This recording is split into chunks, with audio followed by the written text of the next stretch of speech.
If we could but journey back to that remote period in American history when the city of Manhattan was but a market town, we would discover in the bosom of one of those spacious coves which indent the shores of the Hudson the little village of Sleepy Hollow. It was a quiet, peaceful place, and yet somehow foreboding. Indeed, Sleepy Hollow was famed far and near as a haunted spot, full of twilight tales and local superstitions. Now, late one drowsy autumn afternoon, a group of rustic lads had foregathered at the local tavern, in company with their leader, one Brom Bones, a burly, roistering blade, much given to practical jokes, but withal, quite the hero of the countryside. Brom was in the midst of one of his favorite stories. And you should have seen his face when he found his horse hanging from the church steeple. Why, he carried on odds bodkins. Brom's story was never finished. For down the street came a man of such outlandish appearance that every tongue in the village was soon set to wagging. Who's that coming down the street? Are they shovels or are they feet? Lean and lanky, skin and bone, with clothes a scarecrow would hate to own. Yet he has a certain air, flashy, debonair and devil-may-care. It's the new schoolmaster. What's his name? Ichabod Crane. The schoolroom became Ichabod's empire, over which he held absolute sway. Silence! Indeed, Ichabod was a conscientious man and ever bore in mind the golden maxim, spare the rod and spoil the child. Peter, my boy, he'd say, this'll hurt me more than it does you. Bend over.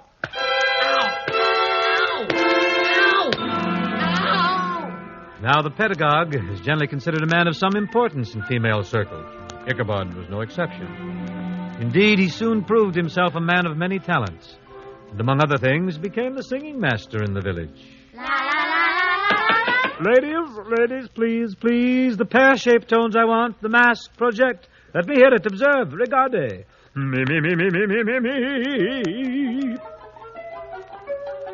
Further, Ichabod was kind of a local gazette, carrying the news from one household to the next, for the schoolmaster loved to gossip.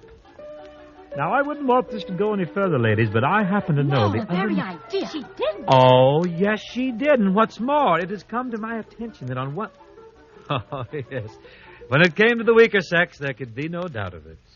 He's a town ladies' man, gets around like nobody can. Of course it is none other than Ichabod Crane.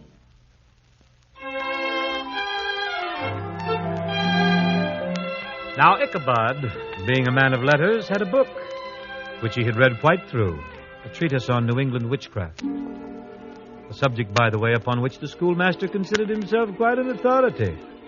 And on long winter evenings, one could usually find him seated in a chimney corner in some nearby farmhouse, regaling the good Dutch housewives with many marvelous tales of ghosts and goblins. It was a monstrous thing with great green eyes and gaping jaws. Slowly it crept upon the unsuspecting maiden. Suddenly she turned and... But if there was pleasure in this, it was dearly purchased by the terrors of Ichabod's walk homeward. For oftentimes Brom Bones and his routers would lie in wait along some dark and gloomy road, and there concoct for the schoolmaster a dish of his own medicine. Listen, lads. Here he comes. Ready? Now, let him have it.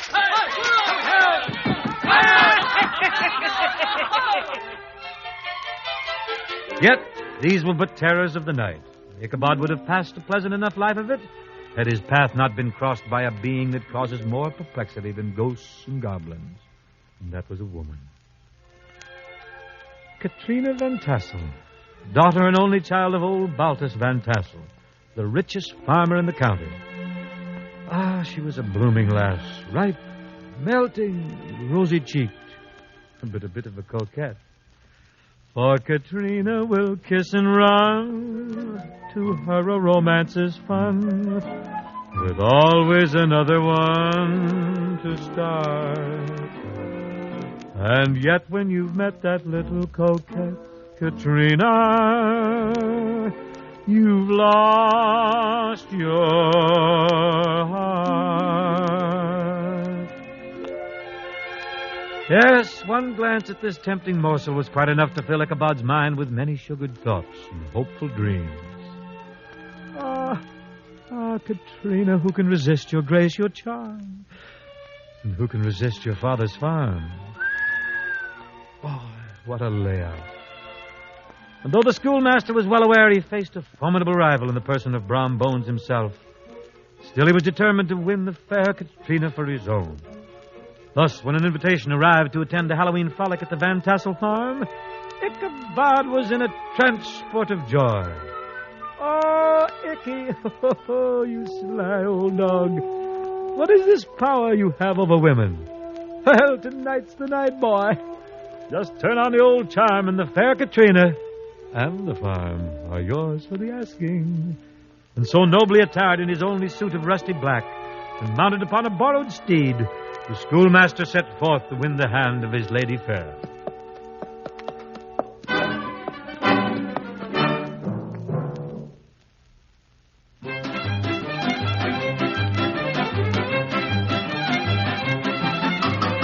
In all the countryside, there was nothing to equal a merrymaking at Mynheer Van Tassel's farm. Here, indeed, was the perfect field for Ichabod's endeavors. For beyond all his other talents, the schoolmaster prided himself upon his dancing. Not a limb, not a fiber about him was idle. And to see him in full motion, his loosely hung frame clattering about the room, you would think that St. Vitus himself was figuring before you in person. Yeah. Ichabod was the man of the hour. He received the smiles of Katrina and the plaudits of the crowd. Brom Bones was forced to concede his rival a major victory. But as he watched the posturing pedagogue, Brom's wily brain devised a plan. He recalled a certain murky glen that lay between the Van Tassel farm and the village. It was through this dismal dell that the schoolmaster must pass on his homeward way that night. And Brom also recalled that there was no more firm and potent believer in things supernatural than Ichabod Crane. Thus, when the dance was over and talk among the guests had drifted around to the telling of weird and ghostly tales, as was the custom on Halloween, Brom Bones was ready with the most gruesome tale of all, the story of the Headless Horseman. Now this dread specter, as the country folk well knew, was the dominant specter that haunted Sleepy Hollow. Indeed, he was the top brass in the spook and goblin department in this enchanted region. Some said he was the ghost of a Hessian trooper whose head had been carried away by a cannonball during the Revolutionary War. And certain authentic historians stated that once each year, on All Hallows' Eve, the specter rode forth in quest of a head to replace the one he had lost. True, other authorities on the matter insisted that the horseman already had a head, a horrible, flaming thing which he carried before him on the pommel of his saddle. But there was one point upon which all agreed. The ghost did possess a saber, an enormous, gleaming weapon with which he strove mightily to decapitate every hapless victim who chanced to cross his path. Such was the gist of Brom's dreadful tale, which he seemed to direct particularly to Ichabod Crane, and which he summed up with this dire warning. Just gather round and I'll elucidate on what happens in Sleepy Hollow when it gets late. Long about midnight, the ghosts and banshees, they get together for their nightly jamborees. There's things with horns and saucer eyes, and some with fangs about this size. Some are fat, and some are thin, and some don't even wear their skin. I'm telling you, brother, it's a frightful sight in Sleepy Hollow on Halloween night. And so, my friends, tonight take heed. The Headless Horseman on his steed rides the road through the hollow there. He wants your head. Look out, beware. With a hip-hop and a clippity-clop, he's out looking for a head to swap. So don't try to figure out a plan. You can't reason with a headless man.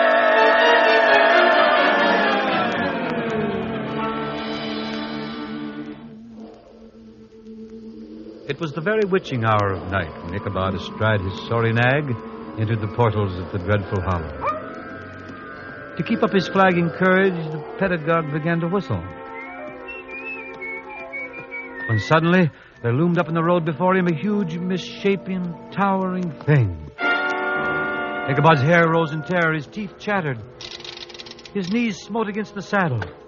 No. But yes, it was. A horseman. Gigantic in height, muffled in a cloak, and horror upon horrors. The head that should have rested upon his shoulders was carried upon the pommel of his saddle. Transfixed with fear, Ichabod watched as the phantom drew from beneath his cloak a long, gleaming saber, and then the stroke missed by a hair's breadth, and with a shriek of fright, the worthy pedagogue was off as fast as his horse could carry him. But on the instant, with a scream of fiendish laughter, the demon took off in hot pursuit. Stretching his long, lank body over his horse's head, the schoolmaster strove to widen the gap. Come on, boy. Come on, horsey. Oh, horsey, please, come on. The ancient nag responded as best he could, but alas, it was all too evident that the demon was closing ground. And then a ray of hope, for just ahead the road crossed an ancient bridge that marked the limits of the hollow. Beyond lay safety, for here, according to the legend, the specter's power must end. Get up, horse. Oh, horsey, get up, come on. And so, with one last convulsive kick, Ichabod hurled his flying steed across the resounding flanks. And safe upon the other side, he pulled his horse to a stop, turned to watch his pursuer vanish according to the rule in a flash of fire and brimstone, but instead he beheld the horseman rising in his stirrups, and from his outflung hand came hurtling straight toward Ichabod the demon's awful grinning head.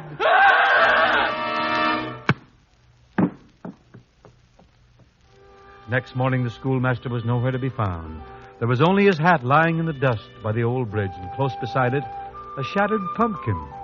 Curiously enough, the pumpkin had been carved in the semblance of a human face, a face which seemed to cause Brom Bones much merriment. Indeed, there were some who believed he knew far more about the incident than he cared to tell. In any case, it was shortly thereafter that Brom led the fair Katrina to the altar. And though rumors kept coming back that Ichabod was alive and married to a wealthy widow in a distant county, the good Dutch settlers scoffed at such nonsense, for they knew the schoolmaster had been spirited away by the headless horseman of Sleepy Hollow. And as the years passed by, the schoolhouse, deserted now, fell into decay. And oft-times on a still summer evening, the plowboy, loitering homeward, would fancy he heard a distant voice singing an old familiar tune. Ichabod, that's his name. Ask him and he'll tell you the same. Funny man and funny name, Ichabod, Ichabod Crane.